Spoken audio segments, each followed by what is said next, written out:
1988年，我倾家荡产凑了100块娶了个媳妇，可3个月之后，她却跟人跑了，我也因此彻底沦为了梨园村的笑话。从此，我背井离乡，走遍了大半个中国，一边做着木工，一边寻她。终于有一天，我在给一户人家打家具时，再次碰见了抱着孙子的她，我瞬间红了双眼，颤抖着上前握住她的手说：“你知不知道我找了你30年？你还我那100块钱！”说完，我两眼一黑便倒了下去。再次睁开眼时，面前摆着一套崭新的组合柜。这套组合柜是我木匠出师之后第一次独立打造的，也是抛却师傅那些老派家具理念后的第一次全新尝试。神思恍惚间，我意识到我重生了。看着眼前的组合柜，我心情复杂。不得不承认，在榫卯结构的实现和应用上，我已经青出于蓝而胜于蓝了。整套组合柜没用一根钉子，依旧严丝合缝，稳如泰山，甚至于在柜门和边角的雕刻细节上也是可圈可点。可如今两世为人，我却怎么看怎么觉得它土得掉渣。正当我准备拆掉榫卯结构重来时，门口的大黄一阵狂吠，接着包着白纱巾的三姐吴秀华推门而入。三姐，这么冷的天你咋来了？我不是怕你一个人在家没吃的吗？给你送点红苕干。吴秀华放下篮子，随即直入正题。马上过了年你就22了，早该娶个媳妇成个家了。徐家大妹子那里你要是愿意，我明天就给人把100块彩礼送过去，把事儿定下来，争取小年前把喜事一办，这样过年时你也不至于孤孤单单的。闻言我一口咬定，徐艳梅不行，我没看上她。那你说你看上谁了？我就稀罕杨若燕了。杨之书的掌上明珠，杨家的小闺女。你知道杨之书对外开的彩礼要多少吗？1000块，整整1000块。就算是你三姐夫身为村支书，俺家也拿不出来。这话我信。三姐夫熊当为人太为仗义，否则也不会容许三姐如此伏地魔，隔三差五的从家拿东西过来补贴我，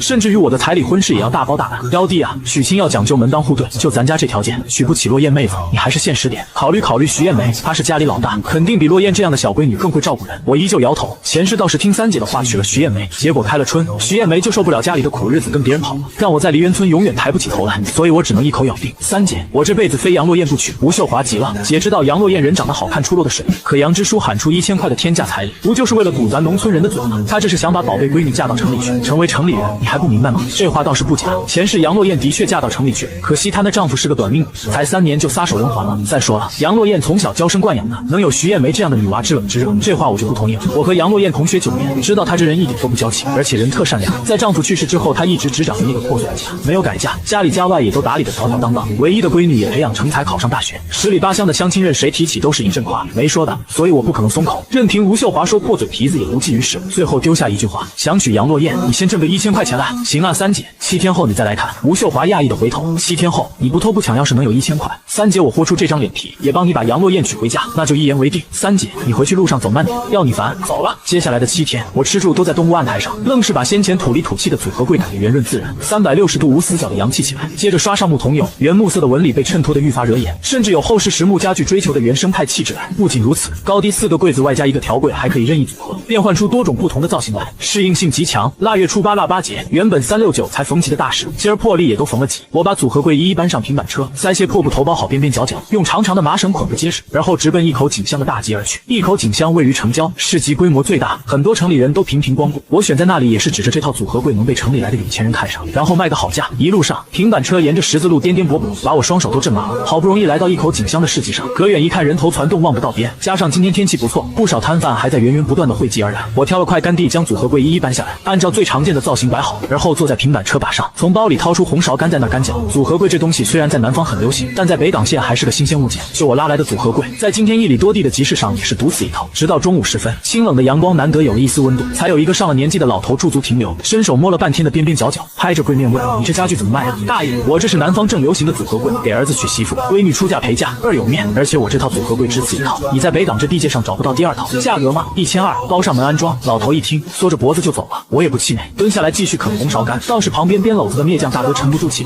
小兄弟，你敢叫1200？别说今天了，10天8天也卖不出去啊，太贵了。北港寻常人家哪里买得起？大哥，货卖有缘人，这是真不好说。”我俩话音刚落，又有对中年夫妻在组合柜前驻足。女的穿了件很洋气的滑雪衫，相比其他女人臃肿的身段，气质一下就凸显出来。我注意到这女人眼里的光越来越亮，心下也就有了数。终于男人在点了根一品梅之后开了口：“小兄弟，你这组合柜打算怎么卖？”我凑上前去：“大哥，一瞅你也是个识货的行家，价格先不提，您觉得这套组合柜师傅的手艺怎么样？”男人吐出一口烟雾，摸着榫卯相接的细微痕迹揣摩道：“这手艺没个30年下不来。小兄弟，这套柜子是你师傅做的吧？”30年说对了，自己从55岁重生回来，可不就是30多年的手艺吗？我竖起大拇指：“大哥果然是行家，这套组合柜的确是一位老师傅花了足足半年的时间亲手打造的。北港县只此一套，价格我也不多要，1200交个朋友，买回去摆在家里绝对有面。”男人看了一眼女人，遂开口问：“包送货上门安装吗？”“那必须的，服务到家。”“那行，你拉上柜子跟我们走吧。”“好嘞！”我答应一声，透着十足的兴奋。听得旁边的篾匠大哥都忍不住羡慕嫉妒恨。1200块足够他边上签个篓框，跟着中年2口子一直来到县机关大院。我出了一身的汗，怀里痴痴剩下的红苕干都热软了，一口气将组合柜搬上楼。中年女人递给我一杯热水，小师傅，麻烦了。我接过茶杯，谢谢大姐，帮我身上。组合柜的安装很简单，主要是主人家要腾出放置组合柜的位置需要费些功夫，就这样一直忙到4、5点钟才彻底消停下来。从中年女人手里接过120张大团结数了数，又在手里捻了捻，确定真钱的手感，这才千恩万谢地拉着平板车离开。回去的路上，我心里揣着高兴，却没在脸上表现出来。直到一口井的乡道口，我拉着平板车一路下坡，直奔位于一口井乡下圩村的三姐家。与此同时，吴秀华也正在家里发愁着。妖帝认准了要娶杨落燕，他嘴上说叫他自己个想办法挣钱，其实早把这事放在了心上。自打父母过世，老家梨园村就剩这么个妖帝，家未成业未立的，他这个三姐不管谁来管，指望大姐二姐吗？大姐每回去妖帝家，不顺手牵羊的带走点粮食白菜就不错了。至于二姐，本身就不宽裕，家里孩子又多，根本有心无力。四妹家里那口子倒是不错，也是未村之淑，可总说妖帝看不起她，怎么解释都不听，就更不可能指望她帮忙了。只是吴秀华愁来愁去，连几个小叔子家里都借遍了，也才借到600块钱，这还差1多半呢。总不能交了彩礼之后，连办喜事的钱都没有吧？就在这时，门外传来一阵狗叫，我抱着三姐家老二大步流星的走进来，边走边吆喝：“三姐，三姐！”吴秀华撂脸露了面，在呢，把小文放下，叫他自己玩。我放下熊文，还不忘凶神恶煞的恐吓道：“下回再让我看你在河边玩，舅舅见一回打一回。”吴秀华不以为意的道：“现在河里都冻着你，别那么吓唬小文。”我依旧恶狠狠地给了小文一个鬼脸，前世小文早夭，成为三姐一家永远的痛。这孩子总爱到河边玩，如今河边上冻势不打紧，可等到来年开春河里涨水，危险程度就不可同日而语了。可这是没法说，我只能一边吓唬小文，一边琢磨着，等到来年开春，把孩子接自家住一段时间，看看能不能弥补这个遗憾。毕竟三姐对我的事是真的上心，上心到连我自己都觉得三姐是正宗的伏地魔，如假包换。你怎么过来了？吴秀华摸摸小文的头，给了他一块糖，才止住这孩子噙在眼里的泪水。到日子里，我自信满满的道，随即从怀里把钱一掏，1200块，一分不少的摆在了三姐面前。对于三姐，我没什么好保留。吴秀华一看这么厚一摞子大团钱，顿时就惊了，连声音都不觉压低下来：“妖帝，你哪来这么多钱？反正没偷没抢，我全交给你了，你得负责帮我把杨落燕娶回家。”问你话的吴秀华却更急了：“我靠自己手艺挣的钱，就那套组合柜，今天刚拖来半天就卖掉了，钱都在这儿了，真的，我骗谁也不敢骗你啊，三姐！”吴秀华激动的转身，冲着老家的方向双手合十，一脸碎碎念：“爹娘，妖帝终于学成出世有出息了，你们二老泉下有知，多多保佑他大富大贵，娶个好媳妇，幸福美满。”三姐，你念叨什么呢？没什么。吴秀华转过身来，从那摞大团结中数出20张来塞给我道：“这钱你拿着，反正杨支书那只要1000块彩礼，还有后面办喜事的钱呢。办喜事能让你掏钱吗？”吴秀华当仁不让的道：“就算爹娘不在了，你4个姐姐都还在吗？”三姐，我忍不住有些哽咽：“得，你少跟我来这套。”吴秀华如释重负的吐了口气，把1000块拿在手里甩了甩道：“就这能不能过杨支书那关还不一定，有三姐帮忙肯定无往不利，少跟我甩贫嘴。”吴秀华说完，又从西屋里装了几斤米面，往我肩膀上一挂：“就不留你吃饭了，这阵子肯定累坏了，快回去休息。”说完又恍然想起今天是腊八，忙不迭的冲进东南角的灶房里，用大号铝饭盒装了满满1盒子的腊八粥，带回去吃，就当过节了。那我走了，三姐，走吧，把带走的米面和腊八粥往平板车把上一挤，我拉着平板车在吴秀华的目送中离开。回过神来，吴秀华竟有些恍惚，妖帝终于长大成人了，第一桶金就挣了足足1200块，假以时日，当上大老板也说不定。一念至此，吴秀华不由挺直了腰板，喊了声熊武，让他看好小文，自己径自往村部走去。我哼着歌回到家，大黄狗隔着几近朽坏的木质大门冲我狂摇尾巴。我开了大门，摸了摸大黄的狗头，把满满1饭盒子的腊八粥倒在锅里热了热，然后一人一狗就在大门口喝了这粥，全当过了节。喝完粥回身看着这个院子，就觉着幸福的日子任重道远。幸福的日子不光是娶了杨落燕就能实现的，而且要有本事让杨落燕跟着自己享福才行，否则真不如让人家嫁给城里的死鬼，起码能落个3年的好日子。所以定下这门亲事后，接着就得把家里的条件改善一下。正房3间预制快盖起来的堂屋加走廊，搁10年前那叫气派敞亮，可如今都流行红砖瓦房了。预制快这种材料一点都不牢靠，而且用不了多久就风化了，沙子哗掉。至于东屋算是我的工作间，四处漏风就不说了，而且红砖缝里填的都是黄泥麦粉，如今也有些摇摇欲坠了。除此之外，还得盖个正经的厕所，带化粪池冲水的那种。这倒不是为了迎合杨落燕，而是我自己受不了农村的旱厕，夏天被蚊子咬，冬天冻屁股，实在不是什么愉快的体验。总之要做的事情还很多，哪都需要钱。看来这组合柜还得多打几套，好多攒点钱。不过这一切都要在迎娶杨落燕之后进行，也不知道三姐和三姐夫能不能帮自己拿下这门亲事。与此同时，熊刚骑着28大杠，载着精心道士过的媳妇吴秀华直奔杨支书家。媳妇把借了几个弟弟家的钱全都退了，现在熊刚唯一能给媳妇支持的就是为他站台，替小舅子说清杨支书那人他见过，不是个好打交道的主，而且1000块彩礼是早就放出去的了，谁也说不清杨家会不会继续加码。但不管怎么样，自己就豁出去了，必须帮小舅子把媳妇讨到手。天色渐暗，杨支书家里一排5间的红砖大瓦房灯火通明，在梨园村里格外显眼。熊刚2口子赶到，顿时引起一阵的鸡飞狗跳。杨支书在家吗？我是熊刚，下圩村的。熊老弟啊，快请进，快请进。这年头天色尚早，都不兴关门。即便如此，熊刚2人依旧规规矩矩地站在门外问候一道子，直到杨支书披着棉袄迎出来，这才互相谦让着进了院子，迈进堂屋。杨支书从媳妇手里接过未拆封的一品梅，亲手拆开散了根给熊刚，这才撩起胸前的汗烟感到，我还是抽这个习惯。吧嗒一口，汗烟口里亮了红，一口微呛的烟雾喷薄而出。下一秒，杨支书见吴秀华把把2条一品梅放在桌子上，连问熊老弟这么颇费是做什么？熊刚看了眼媳妇，浓郁的眉毛一扬，乐呵呵的道：杨老哥，今天我和贱内来是讨一桩喜事，老哥你若是能答应，今后咱们2家就是亲上加亲。一听这话，人老成精的杨之书顿时咂摸出味来，话头接过就一针见血的问：敢问熊老弟是替哪家玩说亲？自然是我那小舅子杨之书同村的吴远，我小舅子如今木匠刚出师，一身本事，人也勤快健壮，这都是杨之书你看在眼里的。可惜话未说完，便被杨之书打断道：等等，熊老弟，想必你也知道我老杨放出去的狠话吧？落雁是我最疼爱的小闺女，又是高中毕业，人才也漂亮，说个城里人家过个好日子不为过吧？熊刚脸色一难，硬着头皮道：不为过，不为过。接着掏出包有红纸的1000块钱放在桌面上道：倒是杨之书要求的1000块彩礼，我小舅子靠一己之力亲自挣到手了，这钱他都没放热乎，就催我和贱内过来提亲了。此时西屋门帘内猫着个2条马尾辫的女孩，她正是芳名远播的杨落雁。听到来提亲的竟然是我，杨落雁心里对我有些印象，我给她的感觉就是安全可靠，再加上她得知这1000块彩礼竟然都是我挣的，不由有些刮目相看。然而杨之书却没那么容易清醒，在他看来这1000块钱肯定是熊刚家里凑的，故意说成是我挣得来撮合俩孩子。于是沉吟下开口道：吴远那孩子我知道，人踏实也肯干，可他不是城市户口，咱将心比心，我姑娘跟他还是要面朝黄土背朝天，离不开这庄稼地啊，所以这个事熊老弟恕老哥不能答应啊。说着杨之书就起身，顺便把2条烟往熊刚手里塞，表示这是坚决不行。离开杨之书家，熊刚2口子顺道路过老家，在大黄的欢迎声中直奔东屋，就见我还在灯下用墨斗弹线，一丝不苟。熊下用墨斗弹线，一丝不苟。熊刚一声叹息，似乎直接把提亲的结果写在脸上。我要去倒水，却被3姐抢了先，于是就给3姐夫散了颗烟当先开口道：早知道派个中间人去提了，省得丢3姐夫的面子。熊刚摆摆手吐了个烟圈道：我有什么丢面子？我拿着你挣的那1000块，腰杆挺得不要太直。可问题是老杨头压根不信是你挣的，而且他提那将心比心的话我也反驳不了。我点头道：他说实话你自然反驳不了，没事3姐夫。熊刚缩了缩牙花子，听说城里有人来提过亲了，杨之书收了人家的礼了，所以妖弟啊，你这是怕是？话未说完便被我打断道：3姐夫能打听到这个人吗？我估计这人多少有点问题，背不住有些隐病啥的。这话熊刚也没当真，只说是我为了杨落雁把旁人都想成坏人了。不过他还是点头表示回去我打听打听，帮你问问。对了3姐夫，你再帮我打听打听谁家想打组合柜的，我包工包料1200块一套，请我一并问问。我顺势起身，那你们就早点回去吧，天黑我就不留你俩了。回去的路上，熊刚默默地骑出了好远方，才突然来一句：媳妇，你感觉出来没？妖弟好像变了一个人。吴秀华压根没 get 到，随口道：没有，他还跟以前一样气我，不听话。他怎么不听话了？他非杨落雁不娶，多让人头疼。要是听我的娶徐家大妹子，门当户对的将来他也会少吃点苦。媳妇，徐家那大姑娘，我听说跟好几个人不清不楚的，就是不知道真假。真的，反正这事问问就知道了，瞒不住。算了，你还是先帮妖弟打听打听城里那户人家的来头吧，好让他死了这条心。熊刚也就指了这个话头，但在心里他依旧觉得刚才和自己对话的不像个20郎当沉不住气的阳刚小伙子，倒像是老杨头这样老谋深算的家伙。腊月初9寒风料峭，我一大早起床烧了锅粥，下了点红苕干，就着坛子里的咸菜大疙瘩对付了早餐，喝剩下的就倒给大黄。大黄吃的倒也欢实，而后我就轻装上阵，却唯独戴好劳保手套和隔音棉花团，因为今儿要开电锯，把组合柜的立木和横木开出来，顺便把木板裁出来，怕是要忙一上午，所以在9点多钟有人在门口叫门，我是一点都没听见。杨落雁发现自己是白担心了，来之前他还生怕被我发现，甚至还准备了好几套的托词，比如顺道路过讨口水喝，亦或是你家大黄真可爱，你家地种的真好，结果根本派不上用场。直到屋子里的电锯猝不及防地停了下来，这让他探进院子里的身子顿时暴露在我的眼角余光中。谁啊？我若有若无地喊了一声，只是觉得眼角闪过一抹亮色，并未当作是真的有人，况且大黄也没叫，结果没曾想真有人应声。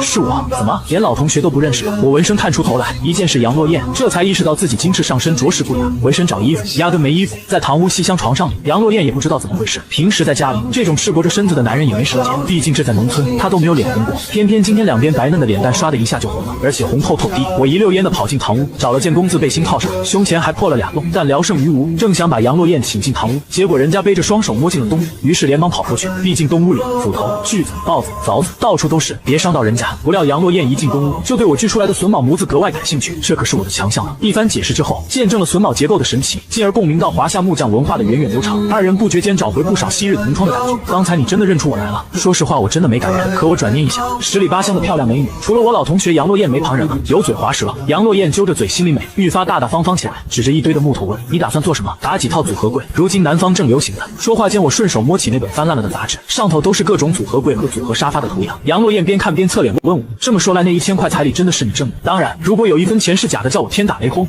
杨落雁连忙打断，虽然没有直接上手堵我的嘴，但依旧是有些心驰神摇。这年头的女孩，谁听过如此高甜度的甜言蜜语？杨落雁顿时觉得今天过来特地换的这身白色滑雪衫值了。后来俩人又聊了些同学的事儿，一直快到中午饭点，杨落雁才意犹未尽的离开。一回到家，杨落雁帮着母亲端着饭碗往堂屋8仙桌桌上一放，便开门见山道：“爸，我要嫁给吴远。”一句话说的杨支书火冒三丈：“你发什么癫？这事哪有自己做主的？”杨落雁当仁不让的道：“我去看过他了，我相信那1000块钱彩礼是他亲自赚的，所以他有能力让我过上好日子。倒是城里那个人让我一看就不舒服，感觉蔫哒哒的。姓吴那小子给你灌什么迷魂汤了？你是不是上午去找他了？”“是啊，我们是晚小毕业的同学，聊了很多呢。”杨支书气结，回头冲着端菜过来的媳妇道：“你也不管管？”支书媳妇刘慧慢条斯理的说：“我管，我怎么管？腿长在他自己身上，我能看得住吗？你还当是我们那时候呢？”杨支书一急直跺脚道：“跟孩子面前提这些干啥？”刘慧话赶着话：“我光明正大有什么不能提的？不像某些人偷偷摸摸，竟干些偷鸡摸狗的勾当。”这回连杨落雁也听不懂了，只是父母吵架总说这些，他早就听习惯了。翌日腊月初10，和昨天不同，今天外头一有动静，我就发现了杨落雁的到来。于是我拿出昨晚雕了半夜的木偶，递给杨落雁道：“昨晚睡不着，就照着你的样子雕了一会，就是没你真人好看。”言外之意就是我想了你一夜，这不比直接说更令人心动莫名。反正杨落雁接过木偶，先指摩挲着那一笔一刻，心里是久久不能平静。良久之后才道：“你刻的挺好的。”说完一拧身走掉了。年轻人的电波一旦对上了，就一发不可收拾，即便只是偶尔断联，即便是上午刚刚见过，失联的脑海里一种叫做思念的情绪也在疯狂蔓延，无法遏制。我的白天却来不及思念，每一秒都巴不得掰成2两来花。好在我一口气开了3套组合柜的料，顺便在各个工序上统筹分配了一下，形成批量化流水化工序，效率颇高的进行3套组合柜的前期加工。第1套组合柜我花了3个月时间，这3套我会努力着在4个月内完工并且卖出去，因为如果我没记错的话，5个月后将迎来新一次的通货膨胀，各种粮油、家用电器的价格都会飞涨。我打算在那之前囤足钢筋、红砖、沙子和水泥。忙碌的时光总是过得飞快，转眼又是一天。杨落雁带着满满的一饭盒饭菜，里头卧了不少的肥肉和鸡蛋，我一看到就忍不住直流口水。可是有日子没尝过肉味了，快吃吧！梳了2条马尾辫的杨落雁，双手托腮的支棱在大案台上忙。院子里的大黄明显也闻到了这边的肉味，一个劲的正拖着狗链朝天狂吠。但这回我对他的狂吠充耳不闻，这可是未来媳妇亲手做的，别说大黄了，谁都没得吃，我只会一个人吃独食，而且心安理得。3下5除2的吃完一整盒饭菜，吃得满嘴流油，还没来得及擦，就见杨落雁变戏法似的从怀里掏出2个烤红苕，修长白嫩的手指3两下就把烤红苕剥了皮，露出里面黄蹭蹭香喷喷的红苕瓤来。给你，我没接推回去的，你先吃。杨落雁掂了掂手里那个，我这不还有的吗？我只好接过来。就听院子里大黄换了个吠叫的节奏，那意思仿佛在说红苕总有本狗一口。结果片刻之后，只留下一地的红苕皮丢给他。大黄抬眼看了看我，又看了看我身边的女孩，嘴里呜咽着，舔起了已经凉透了红苕皮上的残余瓤子。进入腊月中旬，走街串巷的小商小贩多了起来。我在东屋里做木匠活，总能听见各种叫卖声不时的传来，有换豆腐的，有收鸡蛋的，也有小贩挑子，摇着拨浪鼓由远及近的路过。然而自打吃过了杨落雁亲手做的饭菜，我已经连续2天没听到落雁的声音了。就在我思人心切之时，另一个女人却不请自来。这个女人除了个子矮一点，体型壮一点，脸盘大一点，脖子粗一点，皮肤暗一点，腿肥一点，手胖一点，没啥其他毛病了，再加上略显刻薄的面相，骨子里的嫌贫爱富，真让人很难喜欢。来者不是别人，正是上辈子跟我过了3月的亲媳妇徐艳梅。老实说，30多年过去，记忆里对徐艳梅的印象早就模糊了，但是等对方一开口，那3分凉薄7分讥讽的语气，就跟刀子一样直刀人心。呵呵，你是不是还在想着舒家的掌上明珠4邻8乡的美人胚子杨落雁呢？我劝您呐，做人还是要现实点，找对象之前要先撒泡尿照照自己个。老话都说了，娶媳妇娶贤，那妾才那色呢？杨落雁不适合你，既然3姐先前托人跟我爸提过，我也就不拿瞧了。我不嫌弃你家里一穷二白，愿意跟你过苦日子，毕竟同甘共苦才能苦尽甘来嘛。你说是不是？我顿时摸不着头脑，徐艳梅什么时候改了嫌贫爱富的性子？真是太阳打西边出来了。不对，今儿太阳压根就没出，一直阴着天里。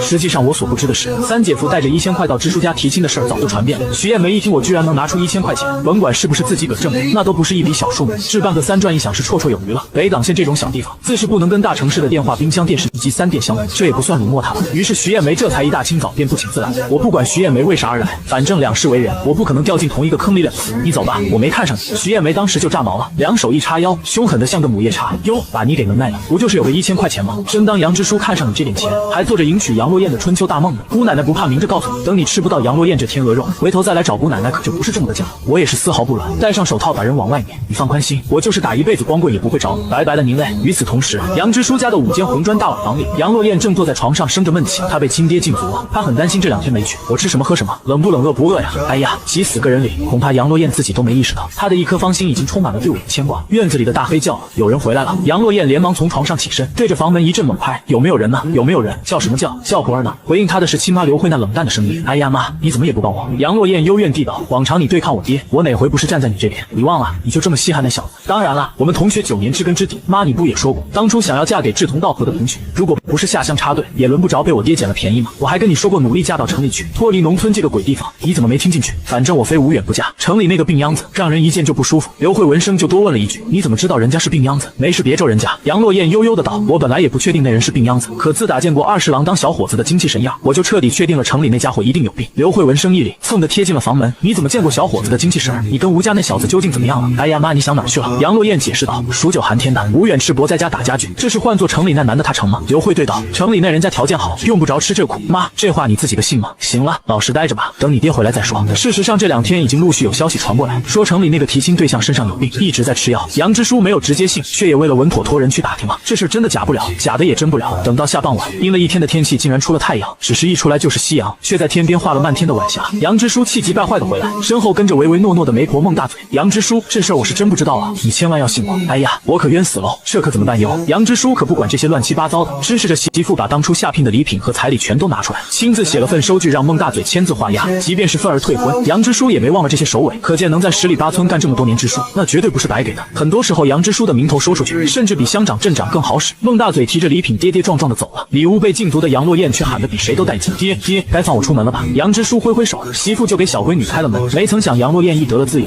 就忙不迭的往外跑，站住！结果被杨之书一声喝住，这黑灯瞎火的你往哪儿跑？年轻人瓜田李下，也不知道避讳。我不管你有什么事儿，明儿再出门。杨洛燕收回迈出门的那只脚，一转身就是讨好的笑意满腹。就冲这副讨巧的乖乖相，老杨头一肚子气顿时就消了。只是当爹的本能会想的更多。杨家在城里病秧子提亲这事上落了年，传出去名声肯定不好听。这时吴远家还来不来提亲？来的话又具体怎么个提法就很关键了。杨之书是希望着吴远那3姐夫能跟上回一样，有2条烟和1000块彩礼就谢天谢地了。支书媳妇刘慧明白他的心思，阴阳怪气的讥讽道：“后悔了吧？不好回头了吧？可惜这世上就没有后悔药。去，听你这口气我就来气。”杨之书一边把媳妇往外拧，一边掏出了旱烟袋摸出火柴。结果旱烟杆刚点亮，就听老婆子在外头叫唤：“当家的，快出来！叫什么叫？大晚上叫活儿呢？”杨之书虽然不高兴，却还是起身奔外走。结果一到大门口，杨之书那张尊成一坨的老脸立刻舒展开来，脚步也加快了迎上前去。哎呀，熊老弟，快里面请！这态度俨然和上回不可同日而语。盖因为这次熊刚过来，不仅带了2条烟，而且带了2瓶酒、2条猪腿、2条10斤大鱼，这实在远超杨之书的预期了。熊刚一看老杨头这态度，就知道这回听媳妇的又对。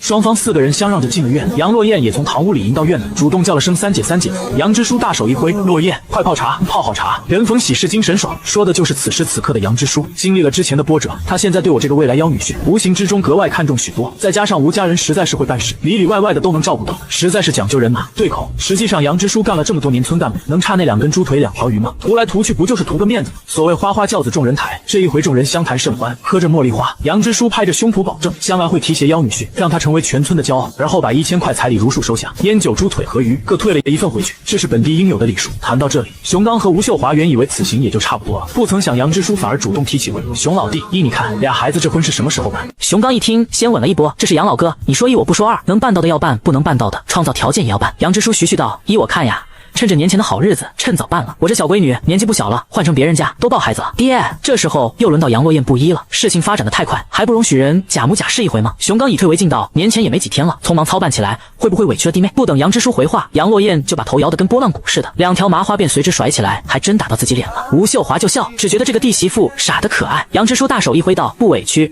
家里嫁妆早就准备好了，现成的也就是买3大件，置办几身新衣服。小吴那边布置新房、打新床之类的，需要帮忙的话，只管言语。”一听老杨头把话都说到这份上了，熊刚自然也不能缩卵子。杨老哥，有你这话就够了，幺弟那边我来办，办不好，杨老哥你拿我试问。话讲的对路子了，双方亲家差点没坐下来喝几盅。老杨头家里确实还没吃晚饭着呢，杨之书也催着媳妇去准备了。但熊刚和吴秀华说什么也不能留下来吃这顿饭，人家可以客气让一让，但咱不能心里没这数。离开杨之书家，2口子照例去了老家，这么大的喜事不能不让幺弟知晓。于是隔着老远，熊刚便幺弟的喊，直到看见吴远捧着碗玉米糊糊边吃边出来，这才大喜道：“幺弟，你要娶媳妇了。”吴远捧着碗筷，嘴边的糊糊都没来得及擦，杨之书那边同意了。熊刚等媳妇下了车，这才下了车，只好28大杠道：“如你所料，城里那人还真是个病秧子。”这家伙把杨之书气的，我跟你3姐又趁热打铁，一碰就糊。呸！吴秀华连忙道：“你以为打麻将呢？那叫一拍即合。”吴远一瞧3姐手里提的猪腿和大鱼，心里早明白个七七八八。要不说3姐和3姐夫最会做人呢。杨之书肯定觉得倍有面，高兴之下哪还有不答应的理？熊刚看见幺弟碗里喝的玉米糊糊，不由舔了舔嘴唇：“还有没？我跟你3姐都还没吃呢。巧了，今晚刚烧的，还有大半锅里，正好我们边喝边聊，看看你这婚事怎么准备。”吴秀华把猪腿和大鱼都挂到堂屋廊檐下，又觉得夜里不稳妥，干脆直接提到没人住的东厢屋里挂着。完了还提醒吴远，夜里不要睡太死，省得贼都惦记上了。你还不知道？知道了，3姐。吴远回过头来问熊刚：“3姐夫，你刚才什么意思？”洛燕打算年前就进门。熊刚确认道：“这也是杨之书的意思。我还想着等多挣点钱，再把落雁迎娶进门。吴秀华端着2大海碗的玉米糊糊出来，交一碗到丈夫手上道：“俩口子过日子，长远这里，嫁进门是迟早的事。幺弟你不必拘泥于这形式，也别觉得有啥愧对于人家的。要不说三姐还是向着自家幺弟呢，生怕幺弟媳妇还没娶进门就被媳妇拿捏得死死的了。”三人边喝玉米糊糊边商量着筹备结婚的事。其实大多数时候是三姐吴秀华在说，三姐夫熊刚应着，因为大多数事儿是要他出马去办，唯一需要吴远自己个办的事就是打一张婚床。新娘子漂漂亮亮的进了门，总不能叫新人睡旧床，所以无论如何这床必须是新的。恰巧这又是吴远的手艺，与其花钱去买，不如自家定做了。反正老家旁的都缺，就是不缺木头，只是时间上有些紧，怕不能慢工出细活。吴远不以为意的拍拍手，放心，我就算不吃饭不睡觉，也得把这件事办漂亮办满意了。熊刚露出男人间心照不宣的笑容，惹得吴秀华啐他一口，直说他把幺弟带坏了。等到三人把大大小小的事儿一完，差不多快9点了。吴秀华起身匆匆的走，边走还边嘟哝道：“怕是小文都在娘那睡着了，也不知这孩子闹没闹觉。”三姐两口子走后，吴远兴奋着在西厢里翻来覆去的睡不着，摸出木头，甚至不用点灯，吴远都能随手雕刻着落雁的容颜。这姑娘已经深入他心了。突然院中传来一阵轻响，听动静像是什么东西掉地上了，这倒是没什么大惊小怪的。农村家里的家伙时，到处都是有个风吹草动的，太正常了。要是一有动静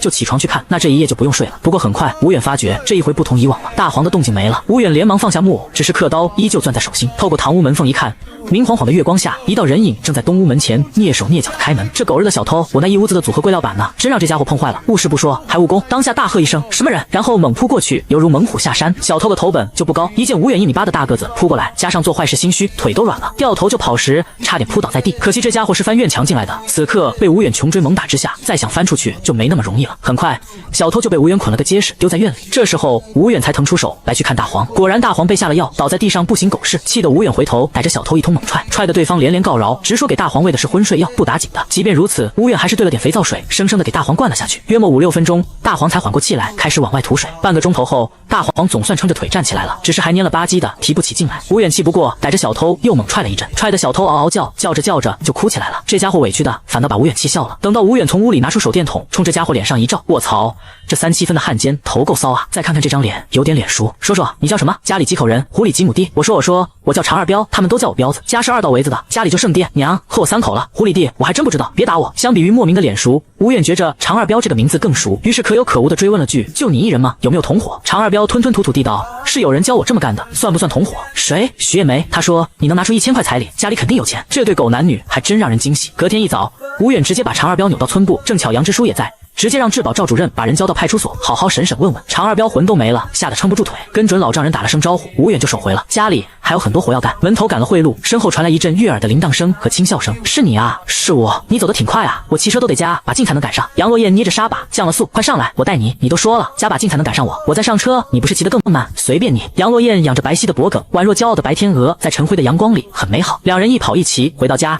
杨落雁也弄清楚这一夜究竟发生了什么，这对狗男女还真有脸偷上门来，言语间的英气颇有几分乃父的彪悍风采。结果两人刚到家没一会儿，杨落雁正在为大黄点面糊糊时，徐艳梅就披头散发的找上门来，叫吴远还她男人。吴远连搭理都懒得搭理她，前世真是瞎眼了，居然能被这样的女人骗得团团转。徐艳梅就坐在吴远家门前地上，连哭带喊，招人来围观。这一套吴远一个大老爷们实在难以应付，总不能跟他拉拉扯扯的不像样。倒是杨落雁边把他推进屋边道：“交给我，我来对付他。”吴远还有些不相信，不行，我怕你吃亏，毕竟杨落雁细皮嫩肉的，万一抓啊挠啊弄破了皮挂了响就不好了，就算是以伤换伤也亏。不料杨落雁把吴远送进了屋，回到大门前，看着撒泼耍赖的徐艳梅，就忍不住讥笑：“就你这样也想着嫁给我家吴远，你做什么美梦呢你？我杨落雁告诉你，抢我男人你还不够格！”徐艳梅彻底被骂懵了，她只觉得吴远是老实人好欺负，谁能想到娇生惯养的杨落雁会生猛如斯。左邻右舍都知道吴家是跟杨家提了亲的，至于这徐家没那么回事。如此一来，徐艳梅立刻意识到今天来错了，当下起身就想逃，然而杨落雁却没这么轻巧的放过她。抢不到我男人，就指使你的狗男人常二彪来偷彩礼，你等着吧，公安局一会就来抓你人了。不过这样也好，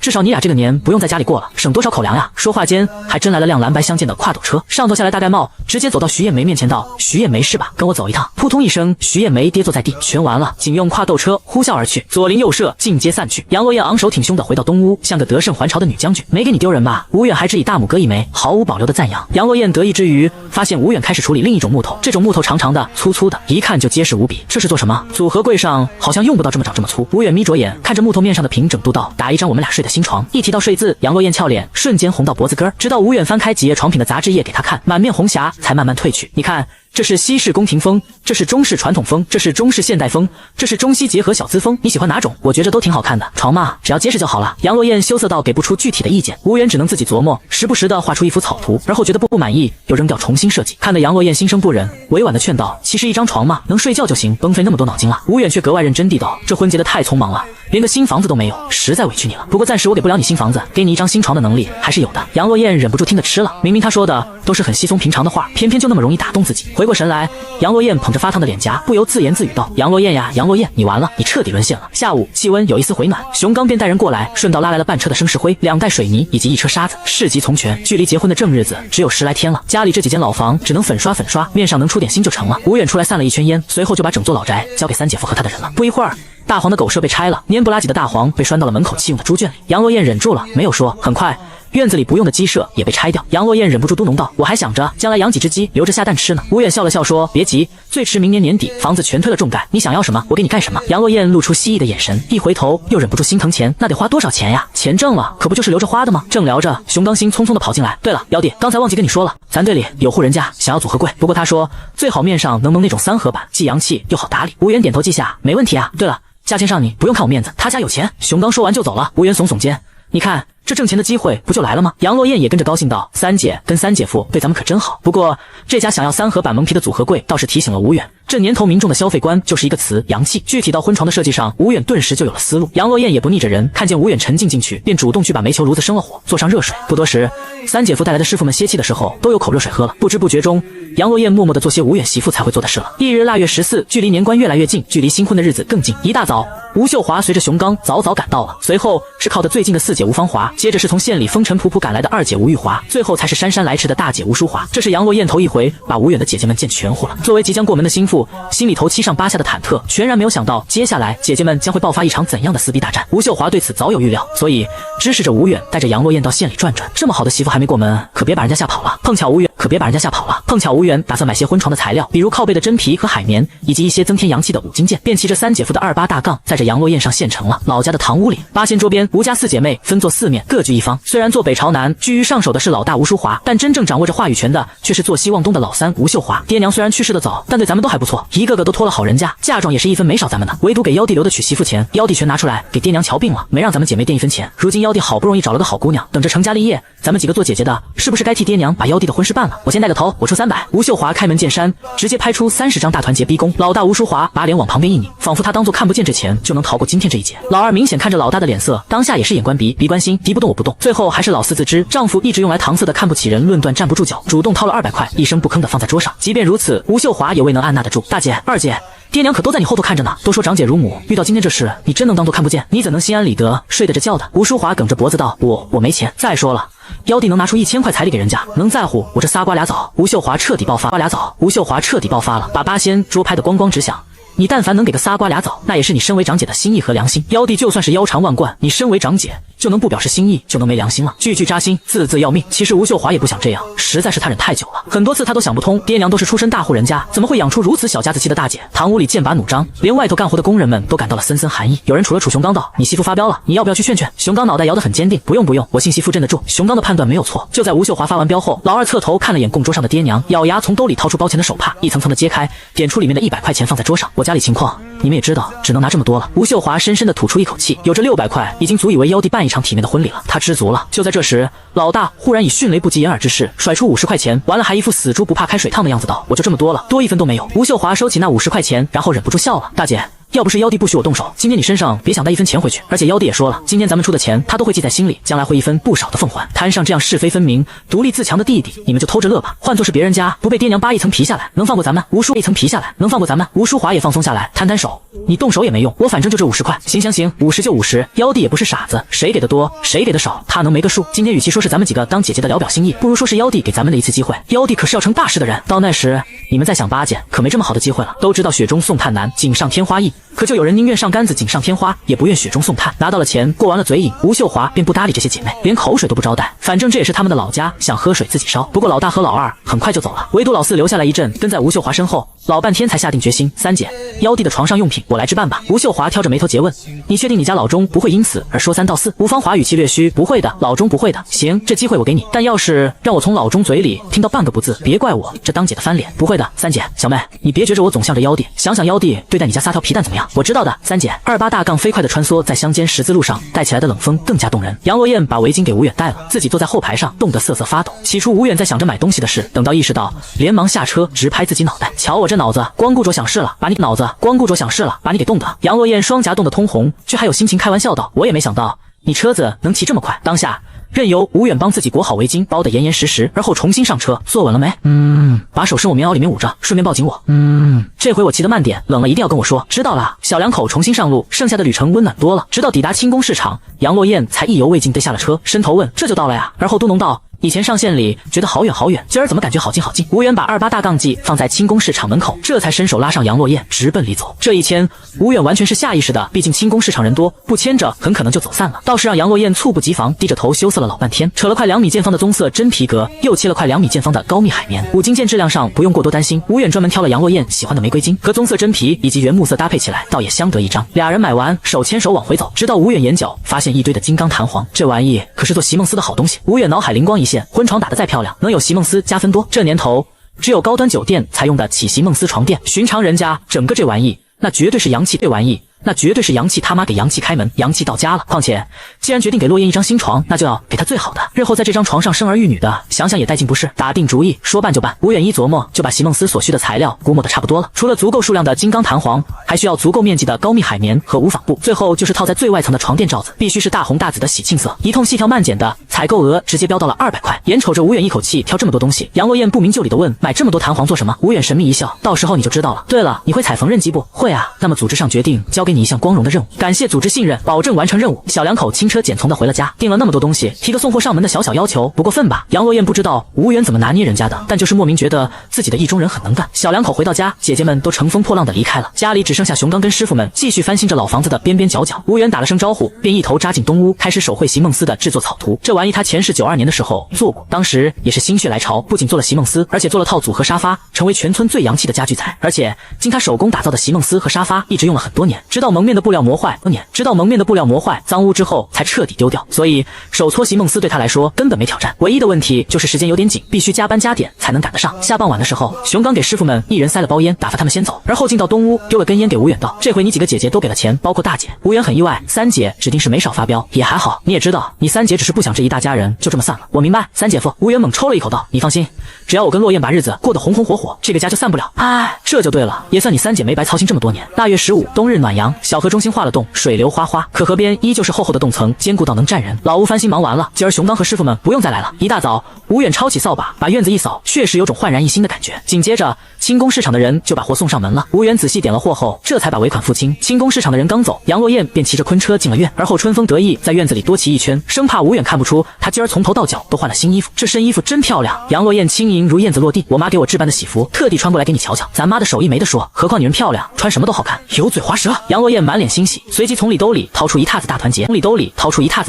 这是你下的彩礼钱，我爹早就给我了。我看你办婚事仅用钱，就拿来给你。那不用，这钱暂时还用不着，你好好收着。真的，假不了。吴远将送上门的货理出来，其中大红色的布料交给杨洛燕，而后从东屋拿出席梦思的草图，把床垫罩子的尺寸报给了杨洛燕。杨洛燕一把抢过草图，这究竟是什么？席梦思听说过没？垫在床上特别软和。你一个木匠，居然连席梦思都会做，天哪，还有什么你不会的？我说过要给你一张最好的婚床，当然要说到做到，你做的已经够好的啦。弄清楚床垫罩子的样式和尺寸后，杨洛燕放下饭盒，迫不及待地回家踩缝纫机了。吴远加班加点，没日没夜地为婚床忙活，他指定也不能拖后腿。日子就这样一天天过去，吴秀华承担了妖帝婚事的所有筹备工作，从各种采买到四处发请柬，忙得不亦乐乎。这期间外头说啥的都有，传得最多的说吴远娶了村支书的掌上明珠，那是高攀了。这话没什么错，吴远并不介意。可还有人到处传他入赘杨家，这特么就纯扯淡了。杨支书有俩亲儿子，轮得着他入赘吗？好在吴远手上活儿一直不断，没工夫去计较这些事儿。婚床做好了，席梦思也接近完工。这期间还有人找上门来定做组合柜的，说是看了刘主任家的样品，专程找过来的。刘主任就是买他第一套组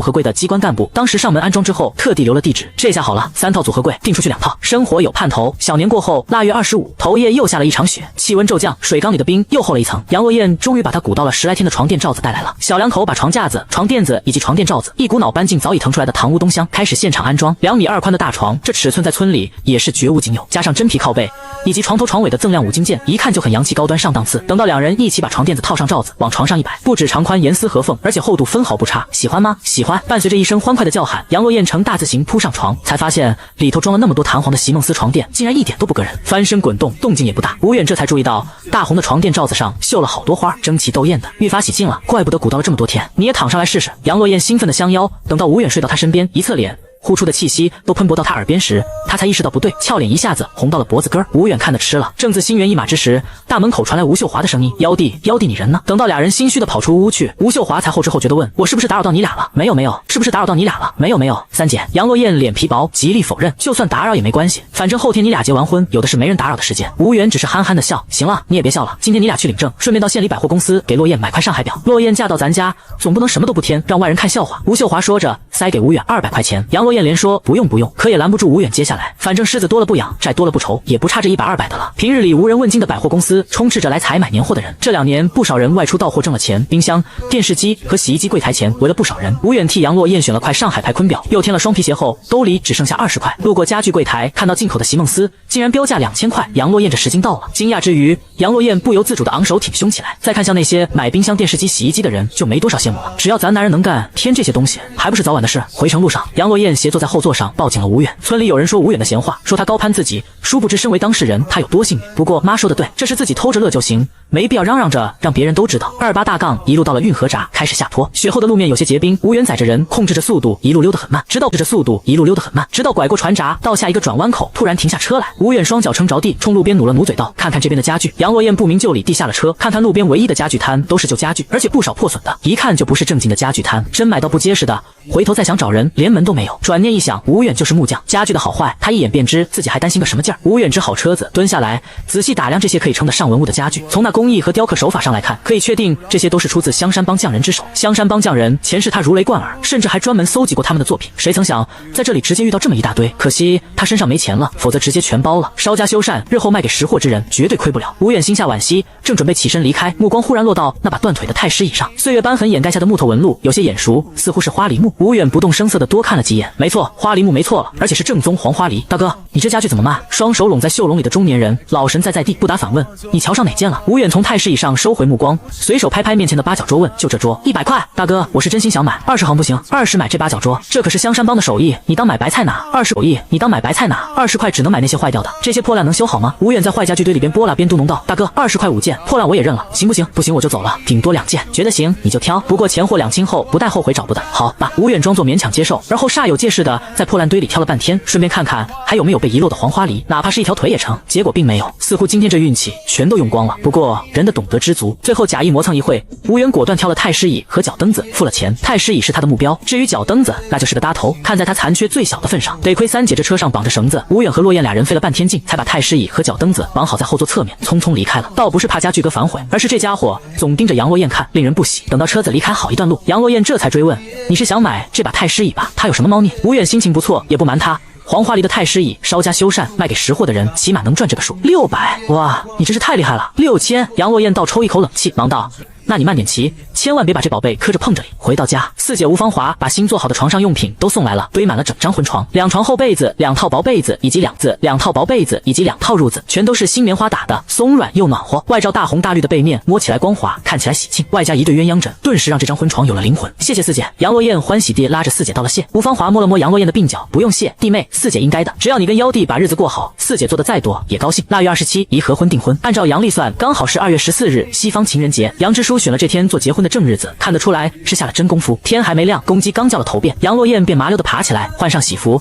开始对镜梳妆打扮。今天是她人生中的大日子，没有人比她更重视。等到刘慧推门进来，杨洛燕喜服都穿好了，妆也化了一多半了。第二，你不先吃点垫垫？这一天折腾，不一定什么时候才能吃上饭呢。是哦，妈，我怎么连早饭都忘了吃？刘慧轻叹一声，这丫头激动的连吃饭都忘了，终究是嫁出去的女儿泼出去的水啊！杨洛燕匆匆的赶到堂屋，一屁股坐下来，摸起馒头就秃噜一口稀粥。主座上，杨支书老脸一沉，拿筷子敲了敲桌面，马上也是要成家的人了，为人处事要稳重，别再像个姑娘家冒冒失失的。杨洛燕不由放慢了节奏，知道了，爹，这200块钱是爹跟你娘给你的压箱钱，你自己攒着，别让那小子知道。爹，不用了，我们年轻能挣，不用了，我们年轻能挣，叫你拿着你就拿着。杨洛燕犹犹豫豫，其实她不是不想拿，而是不想为了这点钱特地瞒着吴远。最后还是刘慧不由分说的把钱揣进了小闺女喜服的口袋。吃完早饭，大姐杨晨瑜终于姗姗来迟，带着2个睡眼惺忪的孩子。与此同时，吴家老宅，吴远把大黄迁到邻居戴婶家里寄养1天，免得今天宾客众多和狗子互相惊扰。回过头来，三姐夫熊刚已经带着帮忙的人赶到了，于是院子里垒造的垒造，搭棚的搭棚，院子外头大红喜字对联刷刷的贴起来，红纸录影一直贴到村口的树上。吴秀华在灶房里做早饭，吴远进来时看他正在抹眼泪。三姐怎么了吗？没事，烟熏的。这时候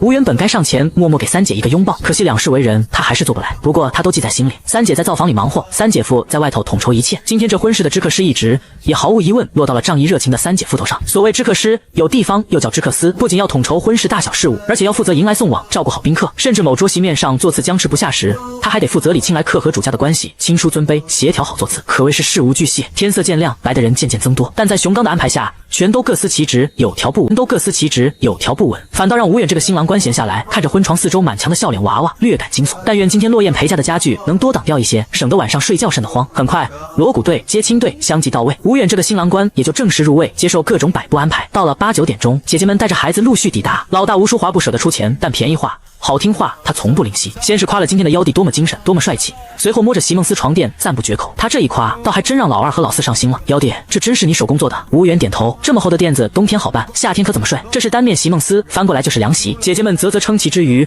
还真对妖帝有些刮目相看了。接着老大立刻借机要求，妖帝，年后你给大姐做个席梦思呗。行啊，等我年后开了场，你们想买几床买几床，但别忘了照价付钱。老大恍然大悟，怪不得老三上杆子对妖帝好，感情妖帝是真长本事。早知道这样，当初就该多掏点钱给妖帝办婚事了。老二轻叹一声，我是真的尽力了。唯有老四暗自欣慰，得亏当初跟三姐争取了给妖帝置办床上用品的机会，想来妖帝多多少少会念点好吧。其实吴远并没有那么多心机，在对待其他几位姐姐的事情上，只要三姐吴秀华高兴，让她怎么做都成。吉时已到，她怎么做都成。吉时已到，在噼里啪啦的鞭炮声中，吴远被簇拥着出了门，领着一行9辆清一色的凤凰自行车车队正式出发。一路上，车队浩浩荡荡，过桥放鞭炮，遇到拦路的就撒糖撒烟，引来不少路人看热闹。直到抵达杨支书家门口，作为10里8村颇有威望的老支书，今天嫁最宝贝的闺女，绝对是远近皆知的一大盛事。甚至半个月前，其他打算办喜事的家庭，一听说跟老支书家里撞了日子，都默默地改了时间。所以今天老支书家门口是人山人海，别说小汽车了，就连自行车推进去都难如登天。好在有烟有糖有散碎零钱硬币开路，折腾了半个多钟头，吴远总算是挪到了杨家大门前。簇拥在杨家门前的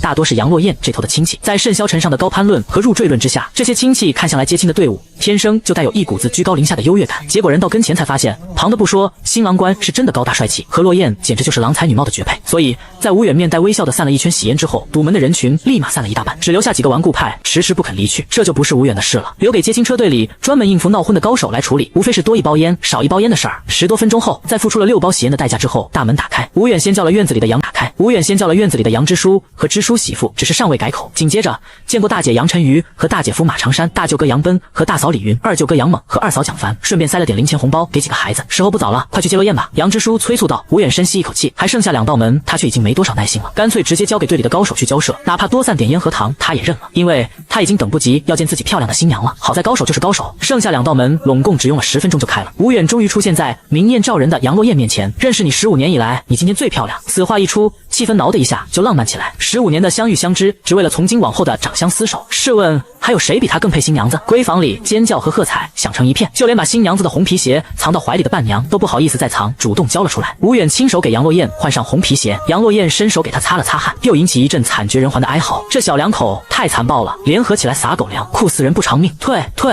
在众人的后退中，吴远牵着杨洛燕的衣袖来到堂屋，给杨支书和支书媳妇敬茶改口。杨支书很满意，新女婿至少在面子上让他狠狠地长了一把脸。外人议论吴远高攀的同时，肯定不会说杨支书低就，只会夸他乡人有术，提携后辈。于是欢欢喜喜地应了声，喝了茶，给了红包，送小闺女出门。按照习俗，新娘子出娘家门脚不能沾地，这意味着必须有人背着新娘子出门，直到送上车。大舅哥、二舅哥自然不可能出面背人，杨家这边只能从叔伯家里出个年纪小的堂弟出面。吴远一瞧堂弟那身板，当即挺身而出，塞了包喜烟过去，接着一个公主抱就把杨若燕抱出了门。杨若燕连忙撑开喜伞，红红的喜伞映照之下，人面喜伞相映红。出了杨家大门，在隆隆的鞭炮声中，把杨若燕在后座安置妥当，随后也不掉头，直接跟着车队一往无前，不走回头路。接亲车队浩浩荡荡的离开了，后面杨家安排的送亲车队立马浩浩荡荡的跟上。和接亲车队只有9辆清一色的自行车不同，送亲车队足足有18挂干净的平板车，每一辆平板车上都绑了一个大件的家具或者嫁妆。杨支书原本可以安排一辆卡车把嫁妆一趟送完，但那样就差了点意思，毕竟两家相距不远，也就2里来地，卡车5分钟送到，外人还没瞧清楚杨支书的手笔，哪还有什么面子可言？倒不如这平板车队场面壮观，而且陪嫁了什么看得一清二楚。于是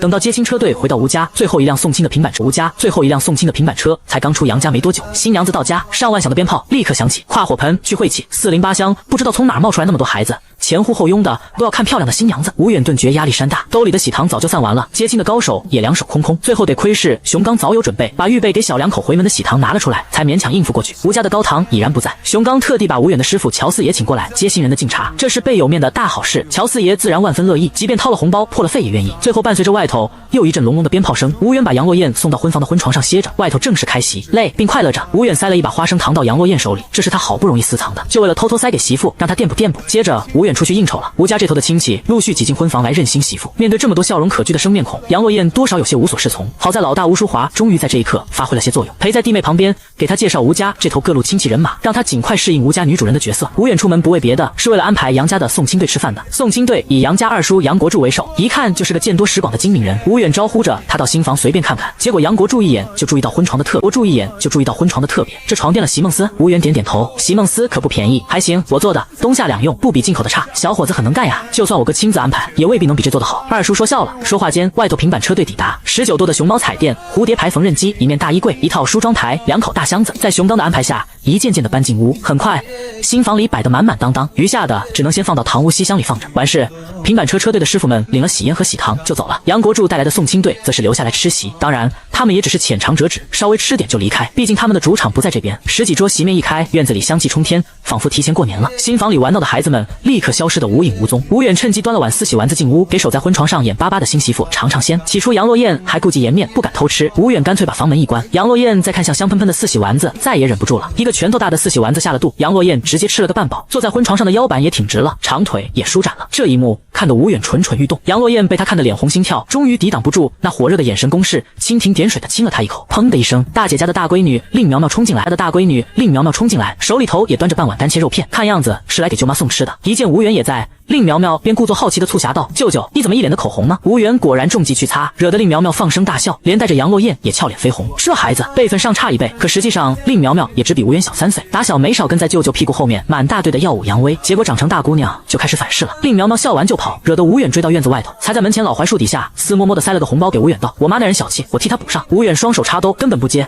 我是你舅，能要你钱吗？快收起来！再说了，你舅我是做大事的人，能拆这点小钱吗？”令苗苗面露狐疑，半晌才煞有介事道：“不过你真的变了，变得不老实了。”“呸！怎么说你舅的？你要是老实巴交，能骗到我舅妈这样漂亮的媳妇，什么人间真相？”吴远竟有些无言以对。去，小姑娘家的，瞎琢磨什么呢？等到2顿流水席放完，送走各路宾客，已是晚上9点了。熊刚安排完明天的事儿，便被吴秀华急匆匆的拖走了。夜深人静，窗外寒意逼人，屋内温暖如春。脚洗了没？牙刷了没？洗了，刷了，不信你问。可我害怕。媳妇，你听我吹，不听我说。今天咱们这床垫很长脸吧？这倒是，看的人都说好。是吧？有人跟我预定了2床。是吧？有人跟我预定了2床，连我师傅乔四爷都跟我打听怎么做。哇，你好厉害！所以我打算年后开个家具厂，多做点席梦思床垫，这是好事，我支持你。可咱们这床垫有个问题。什么问题？缺乏足够的试验。既然你支持我，就得跟我一起试试这床垫好不好。那怎么试？很简单，你尽管放松，配合我就行。堂屋的钟敲10下，关于席梦思床垫的第1次试验宣告结束。咱这床垫还不错哈，体验挺好。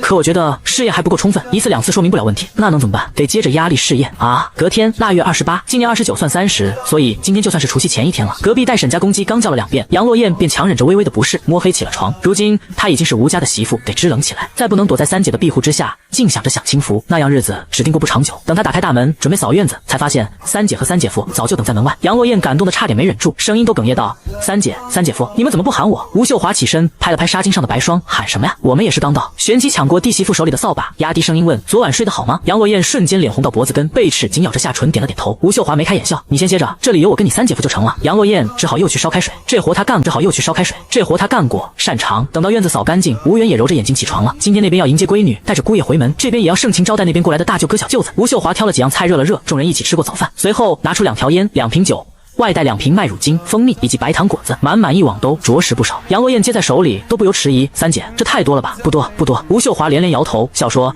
杨支书赔了那么丰厚的嫁妆，我们也不能不识趣，起码面上咱得过得去。在人情往来方面，三姐历来考虑周全，而且这种周全不像是四姐那样带颜色看人的成分。媳妇，听三姐的。”吴远一锤定音：“过日子不是靠手紧省出来的，而是靠手勤挣出来的。”瞅着时间差不多，小两口同骑一辆车直奔杨支书家。在去时的路上，遇见大哥杨奔和二哥杨猛。意外的是，杨奔竟然招呼吴远下车，抽了根烟，这才重新上路，以至于等分开之后，杨落燕都有所觉察到，我哥今天不大对劲呀。吴远笑了笑，这是一种好的转变，无需多想。倒是杨猛忍不住问杨奔：“大哥，你真拿那小子当盘菜？”杨奔悠悠道：“咱爹纵横十里八乡这么多年，他何曾看错过人？更何况连二叔昨儿回来都对那小子赞不绝口，这还不能说明问题？”杨猛愕然之余，忍不住吃味，梗着脖子，语气酸溜溜地道：“爹，也许是智者千虑，必有一失也。至于二叔，没准他昨天喝多了，说酒话，当不得真。”嫁出去的闺女头一天回门，新姑爷最大。然而吴远刚到杨支书家，叫了声爹妈，就被杨支书叫到里屋，而且二叔杨国柱早已等在那里。“你昨天跟老二说要办个家具厂，是真是假？”“爹，二叔，厂是肯定要办的。现在我接到的组合柜和席梦思单子不少，仅指着我一人，没日没夜的忙，也忙不过来。只是条件还不成熟，需要什么条件？”吴远给俩长辈散了根烟，然后才有理有据地道：“场地、人员和资金就不说了，最重要的还是上头的政策和风向。据他所知，目前上头虽然鼓励个体户，但对招工人数的限制还在，顶多弄个家庭工厂，做不大。”杨国柱闻言提议道：“有大哥在，你直接以村里的名义办这个厂不行吗？”这个问题不等吴远解释，杨支书就抢先否决道：“以村里的名义，所有权怎么办？所有权不明晰，小远一旦把厂子做大做强，到时候盯上来吸血的蚂蟥，怕是拦都拦不住。”对于所有权的问题，其实吴远心里有解决方案，但在拥有一定的话语权之前，他并不打算走这条路。杨国柱想不出，只能无言以对，毕竟投机倒把办公室还在，这世道往哪儿走，谁也说不准。杨支书回过头来又建议道：“你以招徒的名义找几个人帮忙，不行吗？”吴远点头：“爹，这倒是可以，只是我木匠刚出师，一时半会怕是难有人来拜师。”杨支书把胸膛拍得咣咣响：“这个不难，给你找几个机灵肯干的小子不在话下。”“那就谢谢爹了，一家人不说两家话，我跟你二叔没事了，你先去吃酒吧。”吴远起身离开，等到门关好，杨国柱不由赞叹道：“大哥，你找的好女婿啊，日后成就怕是在你之上。”杨支书往后一仰，不无得意的道：“我就是一看家守室的村干部，能有什么成就？不过在小辈之中，小远却数头1号，甚至比陈鱼那口子的小学校长强多了。也是落叶命好，嫁了个这么有潜力的好小子。”哈哈，和俩长辈聊过，剩下的席面就是个过场。何况有杨落燕这个护犊子的媳妇在，杨家请来的陪客们也不敢多灌吴远的酒，只是频频的相邀，不至于冷场。酒足饭饱，刘慧把小闺女拉到房间里，斯闷闷地问：“他对你好吧？”“妈，好着呢。现在你爹跟你二叔都对他赞不绝口，你可别惯着他，让他骑你头上来。”“妈，你说什么呢？我们俩好着呢。”刘慧不再多说，人家小两口如今蜜里调油的，她知道自己现在说什么都没用。正午的阳光刚走，空气中多了一丝寒意，小两口便回自己个的家了。令人意外的是，带回去的礼物比带过来的礼物还要多，弄得杨落燕自己都不好意思了。路上又碰上烂醉如泥的二哥杨猛，以及被他折腾得满头大汗的大哥杨奔。小两口赶紧下车，一通关心。杨奔是恨铁不成钢，逮着人事不省的二弟一通数落，而后拉着吴远斯闷闷地说：“妹夫，你那张床做得不错，连南方大城市都没你搞得洋气，尤其是那垫子比单纯弹簧垫舒服多了。大哥，你也要做一张？想啊，得花不少钱吧？钱倒是其次，问题是我现在腾不出手。这几天不少人跟我订了，开口800块钱包工包料，我都退不掉。800块？”杨奔猛然沉默了，片刻后回过神来：“得，我先把你二哥弄回去，咱们以后再说。”“哎，好嘞，大哥你们走好。”小两口回到家，熊刚正带着这2天帮忙的人开了2桌席面吃着。吃完这顿婚事就算彻底结束了，众人招呼着小两口一起吃。吴远没有拒绝，拉着媳妇敬了一圈的酒，真喝的那种，他是真的感激不尽，尤其是对三姐俩口子。4点来钟，众人酒足饭饱，带了点剩菜和喜糖，各回个家。吴秀华留下不少好东西，一一交代给杨落燕，留着俩人过个好年。熊刚则是把吴远叫到堂屋，跟他把这2天的开销和礼钱一一核对交接。这年头礼金不重，大都是3块5块的，加上连吃2轮的流水席，所以最后算下来还是亏钱的。结果熊刚给吴远的账上是完美无缺的抹平了，这就很神奇了。吴远当时就笑了：“三姐夫，你跟我三姐想要贴补，我心里明白，但也没你们这样贴补的，差多少钱你跟我直说，我慢慢还呗。熊刚依旧嘴硬，没贴补，真的刚刚好。吴远拿过账本，做事起身道，反正礼部假不了，那开销我一项项去核对，别介，真的开销本在这。吴远翻开一看，亏了120多块，问题不大，加上之前4个姐姐添的650块，结一次婚，拢共欠债770多块，依旧问题不大。谢过熊刚，吴远起身给三姐找些礼物带回去。吴秀华推推搡搡了半天，才勉强收下。而后正准备送三姐两口子离开，吴远这才发现院子里还有个大高个在吭哧吭哧的拆着露天的土灶。马明君，大高个闻声看过来，就是嘿嘿一笑，一看就憨厚至极。熊刚也想起来了，这小子活干的可卖力了，你认识？吴远不由笑了，这是前世他3年后收的大徒弟，怎会不认识？只是这辈子这老小子竟然提前出现了，招招手让马明君过来，开门见山的问：说吧，你有什么事？远爷，没什么事，就是想帮帮忙，我很能吃苦的，你要是现在不说，今后永远都别说了。别，远爷，俺想拜你为师，跟你学木匠。吴远拍拍比自己撞了1号的马明君道：行，我收下你了。马明君根本不敢相信自己的耳朵，看旁人拜师，那敬茶磕头送礼，那敬茶磕头送礼一样都不能少的，到自己师傅这儿居然一句话就答应下来。不过马明君没有憨厚到能省则省的地步，师傅在上，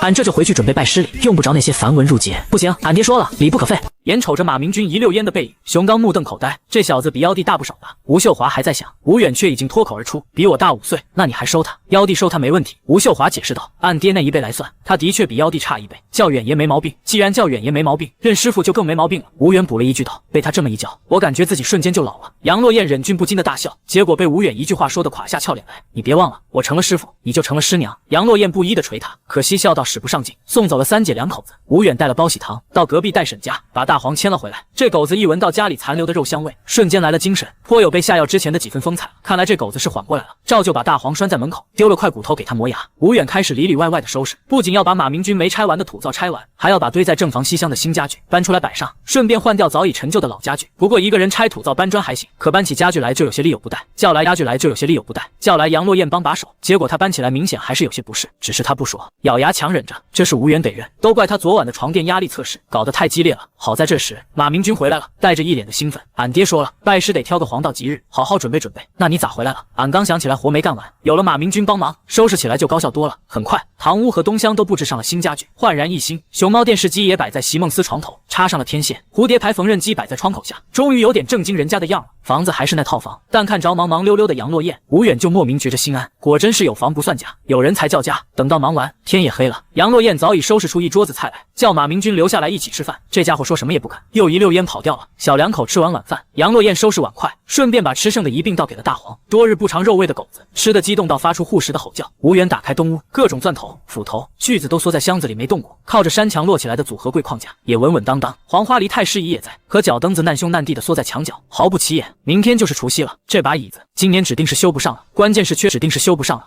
缺少黄花梨的木料，哪怕是一条断腿也行。感慨间，重新把门锁上，吴远溜达到院外猪圈边上，好些年没养猪了，圈里干净的不像样子，堆满了各种木头，榆木、杨木、涛桐木、槐木，应有尽有，还有几个大树墩子，这些都是前些年家前屋后的老树砍伐宰下来的，足够用上好一阵子了。想来当年爹娘送自己去学木匠，也是早有准备。吴远正思忖间，忽然被人从后抱个满怀，何方妖精，还不速速现形？你才妖精呢！杨落雁转过身来，嘟哝着嘴，一脸不高兴。就听吴远解释道：你知不知道，再过些年，妖精就变成夸人的词了，一般女人想当女妖精还不够格。杨落雁当即眉开眼笑，家里都忙完了，咱们进屋吧。吴远点头，是时候接着检验床垫的质量。什么嘛，我是说进屋看电视，电视哪有你好看？别闹了，我妈叫咱们晚上睡觉小心找点，别睡那么死，怕贼来偷礼金，恐怕是吧？那不用担心了，礼金我都交给三姐夫了，另外咱们还欠三姐夫120块，以及几位姐姐的650块，那咱们把姐的钱都还上吧。用那1000块彩礼钱，除了那笔彩礼，我还有400多的压箱钱，那也不用。吴远说完，又补充道：留着应急，听你的。杨落雁欣然接受，心里没什么瞒着吴远的了，顿时轻松不少，以至于走起路来都像是在翩翩起舞。吴远看得心动，从身后一把将媳妇拦腰抱起，惹得杨落雁猝不及防之下惊声尖叫，而后才发现这家里除了自己两口子，就只有一只大黄狗，没什么好羞涩的，禽手深深地埋在吴远的怀里，任由他抱着进了屋。大黄狗默默地从干草和爆花堆里抬起头来，看一眼俩人，又默默地收回。自打这女人进门，这日子是一天不如一天了。以前好歹还有个狗棚，挡不住风，好歹能挡住雨雪，现在好了，以天为盖，以地为炉，嗷呜，这日子没法过了。翌日腊月29算30，天刚蒙蒙亮，两口子好梦正酣，就听见外面伴随着大黄的狗叫，有人咣咣叫门。杨落雁恍然惊醒，匆忙穿衣，开门一看，不是别人，正是马明君这个大个子。师娘，俺给师傅送2条鱼过年。说着拎了拎手上用稻草穿住鱼鳃的2条大青鱼。吴远闻声披着棉袄走出来笑问：